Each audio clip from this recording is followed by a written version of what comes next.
Hello friends, welcome to Kannan info Tamil. நம்ம இன்னைக்கு என்ன டாபிக் பார்க்க போறோம் அப்படின்னா, இந்திய கடற்படைக்காக TEDBF அப்படிங்கிற ஒரு ஃபைட்டர் ஜெட் டெவலப் செய்யப்பட்டு வருது. இந்த ஃபைட்டர் ஜெட் இந்தியா தற்போது கடற்படைக்காக வாங்க உள்ள ரஃபேல் எம் மற்றும் சூப்பர் ஹார்னட் விமானங்களை விட சிறந்த விமானமா டெவலப் செய்யப்பட்டு வருவதாகவும், இந்த விமானம் ஒரு 5ஆம் தலைமுறை விமானமா இந்தியா உருவாக்க போறாங்க அப்படின்னும் செய்திகள் வெளிவந்திருக்கு. இந்த வீடியோல TEDBF ஃபைட்டர் ஜெட் ப்ராஜெக்ட் குறித்தும் இந்த விமானத்தோட சிறப்பு அம்சங்கள் மற்றும் தாக்கும் திறன் குறித்து நம்ம டீடைலா இந்த வீடியோல பார்க்கலாம். நம்ம சேனலை நிறைய நண்பர்கள் சப்ஸ்கிரைப் செய்யாம பார்த்துட்டு இருக்கீங்க. தயவு செஞ்சு சப்ஸ்கிரைப் பண்ணிக்கங்க. நீங்க பண்ற ஒவ்வொரு சப்ஸ்கிரிப்ஷனும் எனக்கு அடுத்தடுத்த வீடியோஸ் போடுறதுக்கு ஒரு மோட்டிவேஷனா இருக்கும். இந்திய கடற்படையின் வைஸ் சீஃப் அட்மிரல் SN கோர்மாடே அவர்கள் சமீபத்துல ஒரு பேட்டி கொடுத்திருந்தாரு. அந்த பேட்டியில ரஃபேல் எம் மற்றும் சூப்பர் ஹார்னட் விமானங்கள் வாங்குவது குறித்து கேள்வி எழுப்பப்பட்டது. அதற்கு அவர் என்ன பதில் சொன்னாரு அப்படின்னா, இந்திய கடற்படை தற்போது உள்நாட்டு தயாரிப்புகள்ல அதிகமா கான்சென்ட்ரேட் செய்து வருவதாகவும், இந்திய கடற்படைக்காக TEDBF அப்படிங்கிற ஒரு அதிநவீன போர் விமானம் டெவலப் செய்யப்பட்டு வருது. இந்த போர் விமானம் 2030வது வருடம் தான் கடற்படையில் இணைக்கப்பட உள்ளது. இந்த இடைப்பட்ட காலத்தில் பயன்படுத்துவதற்காக தான் ரஃபேல் எம் மற்றும் சூப்பர் ஹார்னட் விமானங்களை வாங்குவதாகவும், ஃபியூச்சர்ல TEDBF விமானம் தான் இந்திய கடற்படையின் விமானம் தாங்கி போர்க்கப்பல்ல அதிக அளவு பயன்படுத்தப்பட உள்ளதாகவும் அவர் சொல்லியிருக்காரு. இந்திய கடற்படையின் விமானம் தாங்கி போர்க்கப்பல்ல MiG-29K விமானங்களை பயன்படுத்த இந்தியா திட்டமிட்டிருந்தாங்க. ஆனா இந்த விமானங்கள்ல ஏற்படுற கோளாறு காரணமா இந்தியா இந்த விமானங்களை ரீப்ளேஸ் செய்ய வேண்டிய கட்டாயம் ஏற்பட்டது. இதற்காக தான் ரஃபேல் எம் மற்றும் F-18 சூப்பர் ஹார்னட் விமானங்களை இந்தியா சமீபத்துல சோதித்து பார்த்தாங்க. ஆனா இந்தியா ரஃபேல் எம் மற்றும் F-18 சூப்பர் ஹார்னட் விமானங்களை விட அதிநவீனமான TEDBF அப்படிங்கிற ஒரு விமானத்தை டெவலப் செய்து வந்துகிட்டு இருக்காங்க. இந்த விமானம் ஏரோநாட்டிக்கல் டெவலப்மெண்ட் ஏஜென்சியால் டெவலப் செய்யப்பட்டு HAL நிறுவனத்தால் தயாரிக்கப்பட உள்ளது. இந்த விமானத்தோட முதல் பறத்தல் 2026வது வருடம் நடத்த இந்தியா திட்டமிட்டிருக்காங்க.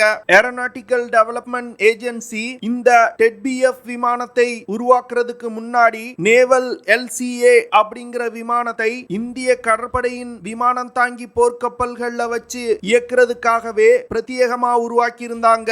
இந்த விமானம் ஒரு சிங்கிள் இன்ஜின் கொண்ட விமானம். இதன் காரணமா நேவி இந்த விமானத்தை ஏற்க மறுத்துட்டாங்க. அதற்கு பிறகுதான் ஏரோநாட்டிக்கல் டெவலப்மெண்ட் ஏஜென்சி இந்திய கடற்படைக்காக பிரத்யேகமா 2 இன்ஜின் கொண்ட TEDBF விமானத்தை டெவலப் செய்ய ஆரம்பிச்சாங்க. இந்திய கடற்படையின் MiG-29K விமானங்களை ரீப்ளேஸ் செய்வதற்காக டெவலப் செய்யப்பட்டு வரும் TEDBF விமானம் ஃபோல்டபிள் விங்ஸ் கொண்ட விமானமா டெவலப் செய்யப்பட்டு வருது. இதன் மூலமா குறைவான இடத்துல நிறைய விமானங்களை நிறுத்த முடியும். அடுத்து இந்தியாவுடைய 3வது ஏர்கிராஃப்ட் கேரியரான INS Vishal catapult launch system கொண்ட கப்பலா உருவாக்கப்பட உள்ளது. அதனால TEDBF விமானம் கேட்டர்புல் லான்ச் சிஸ்டத்தின் மூலமா லான்ச் செய்யும் வகையில வடிவமைக்கப்பட்டிருக்கு. தரையில் இருந்து இயங்கக்கூடிய twin engine deck based fighter ஜெட்டையும் இந்தியா டெவலப் செய்து வர்றாங்க. இந்த விமானத்தை ஆம்னி ரோல் காம்பாக்ட் ஏர்கிராஃப்ட் அப்படின்னு சொல்லுவாங்க. இந்தியா டெவலப் செய்து வரும் ஆம்னி ரோல் காம்பாக்ட் ஏர்கிராஃப்டுக்கு சூப்பர் தேஜஸ் அப்படின்னு பெயரிடப்பட்டிருக்கு.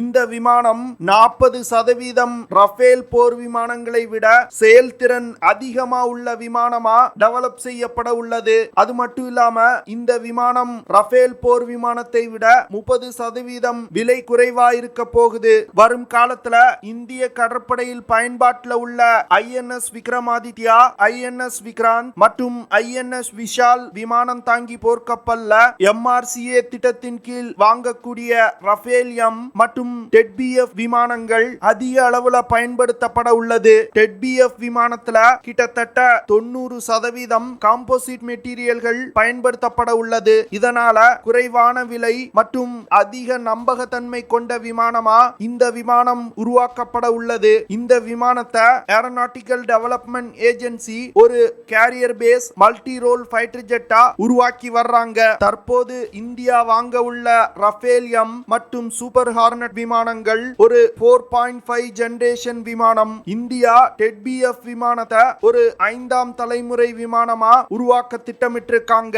இந்தியாவின் TEDBF விமானம் ரஃபேல் M4 விமானத்தை விட அதிக த்ரஸ்ட் கொண்ட விமானமா டெவலப் செய்யப்பட உள்ளது. இதன் காரணமா ரஃபேல் M4 விமானத்தை விட அதிகமான எடையை சுமந்து கொண்டு இந்த விமானங்களால் பறக்க முடியும். TEDBF விமானம் மாக் 1.6 அப்படிங்கிற வேகத்துல பறக்கும் வகையில வடிவமைக்கப்பட உள்ளது. மாக் 1.6 அப்படிங்கிறது ஒலியின் வேகத்தை விட 1.6 மடங்கு வேகமா இந்த விமானத்தால் பறக்க முடியும். இந்த விமானம் 16.3 மீட்டர் நீளமும் 11.2 மீட்டர் விங் ஸ்பேனும் கொண்ட விமானமா உருவாக்கப்பட உள்ளது. TEDBF விமானம் அதிகபட்சமா 26,000 கிலோகிராம் எடையை சுமந்து கொண்டு பறக்கும் வகையில வடிவமைக்கப்பட உள்ளது. இந்த விமானம் கிட்டத்தட்ட 60,000 அடிக்கும் மேல பறக்கும் வகையில வடிவமைக்கப்பட உள்ளது. TEDBF விமானம் பலவிதமான ஏர் ஆபரேஷன்களை பெர்ஃபார்ம் பண்ணக்கூடிய ஒரு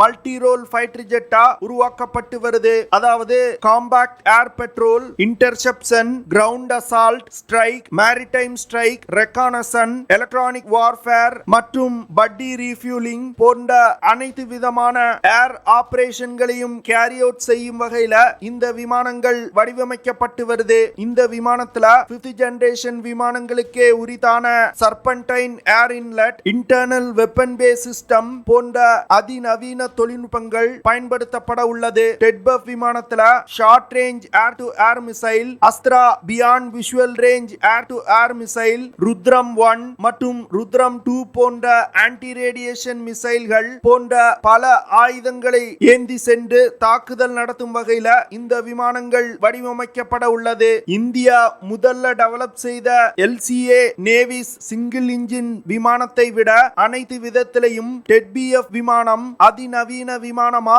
டெவலப் செய்யப்பட்டு வருது. LCA நேவிஸ் ஒரு சிங்கிள் இன்ஜின் கொண்ட விமானம். இந்த விமானத்துல F404 இன்ஜின் பயன்படுத்தப்பட்டிருந்தது.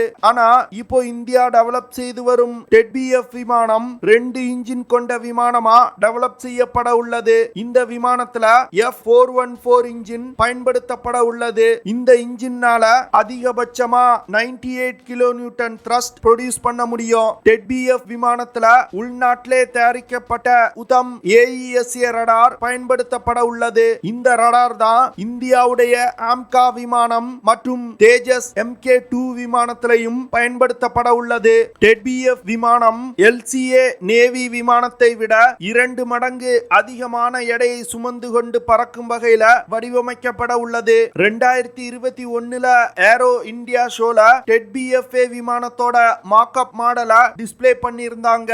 இந்த மாக்கப் மாடலை வச்சு பார்க்கும் பொழுது TEDBF விமானத்துல ஆங்குலர் ஏர் இன்டேக் மற்றும் கெனாட் நாச் போன்றவை பயன்படுத்தப்பட்டிருக்கு. இதன் மூலமா இந்த விமானத்தோட ரடார் கிராஸ் செக்ஷனை குறைக்க முடியும். இந்திய அரசாங்கம் இந்த TEDBF விமான ப்ராஜெக்ட 2020லே அப்ரூவ் பண்ணிட்டாங்க. இந்த ப்ராஜெக்டுக்கு தேவையான 13,000 கோடி ரூபாயை கூடிய விரைவில் சாங்ஷன் செய்ய உள்ளாங்க. இந்த 13,000 கோடி சாங்ஷன் செய்யப்பட்ட பிறகு இந்த விமானத்தோட டெவலப்மெண்ட் அதிவேகமா நடக்கும் அப்படின்னு எதிர்பார்க்கப்படுது.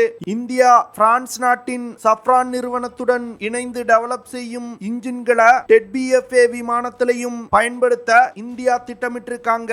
இந்திய விமானப்படைக்கு எப்படி AMCA 5th generation fighter jet ஒரு முக்கியமான ப்ராஜெக்டோ அதே போன்று இந்திய கடற்படைக்கு TEDBF 5th generation fighter jet project மிகவும் ஒரு முக்கியமான ப்ராஜெக்டா பார்க்கப்படுது. இந்த விமானங்கள் வரும் காலத்துல சீனாவின் ஆதிக்கத்தை இந்திய பெருங்கடல் பகுதியில எதிர்ப்பதற்கு ஒரு முக்கியமான ரோலை பிளே பண்ணும் அப்படின்னு டிஃபென்ஸ் எக்ஸ்பர்ட்ஸ் சொல்றாங்க. முதல்ல இந்திய விமானப்படைக்கு 57 டெக் பேஸ் ஃபைட்டர் ஜெட் விமானங்களை வாங்க இந்தியா திட்டமிட்டிருந்தாங்க. ஆனா இந்த விமானத்தோட எண்ணிக்கையை இந்திய கடற்படை சமீபத்துல பாதியா குறைச்சாங்க. இதற்கு பலர் கேள்வி எழுப்பினாங்க, எதற்கு இப்படி விமானங்களின் எண்ணிக்கையை பாதியா குறைக்கிறாங்க அப்படின்னு. ஆனா அப்போ நேவி எதற்காக இப்படி விமானங்களின் எண்ணிக்கையை குறைக்கிறோம் அப்படிங்கிறதுக்கு வெளிப்படையா எந்த ஒரு பதிலையும் சொல்லல. இப்போ இந்த TEDBF விமான ப்ராஜெக்ட் வேகம் எடுப்பதை பார்க்கும் பொழுது இந்தியா அதிகமான எண்ணிக்கையில TEDBF விமானங்களை உருவாக்குவதற்காக தான் வெளிநாட்டில் இருந்து இறக்குமதி செய்யப்படும் விமானங்களின் எண்ணிக்கையை இந்திய கடற்படை குறைச்சிருக்காங்க. இந்த TEDBF விமானங்கள் டெவலப் செய்யப்பட்டு இந்திய கடற்படையில் இணைக்கப்படும் பொழுது இந்திய கடற்படையின் வலிமை பல மடங்கு அதிகரிக்கும் அப்படின்னு நான் நினைக்கிறேன். நீங்க என்ன நினைக்கிறீங்க அப்படிங்கறத கமெண்ட்ல லீவ் பண்ணுங்க. ஓகே ஃப்ரெண்ட்ஸ், நம்ம வீடியோவோட நிறைவு பகுதிக்கு வந்துட்டோம். இதெல்லாம் தான் நான் உங்ககிட்ட ஷேர் பண்ணணும் அப்படின்னு நினைச்ச விஷயங்கள். ஐ ஹோப் நான் ஷேர் பண்ண விஷயங்கள் உங்களுக்கு பிடிச்சிருக்கும்னு நினைக்கிறேன். அப்படி பிடிச்சிருந்துச்சுன்னா ஷேர் பண்ணுங்க, லைக் பண்ணுங்க, கமெண்ட் பண்ணுங்க. மறக்காம நம்ம சேனலுக்கு சப்ஸ்கிரைப் பண்ணுங்க. அப்படியே அந்த பெல் நோட்டிபிகேஷனை கிளிக் பண்ணி ஆல்ங்கிற ஆப்ஷனை எனேபிள் பண்ணிக்கங்க. See you in the next video. Jai Hind.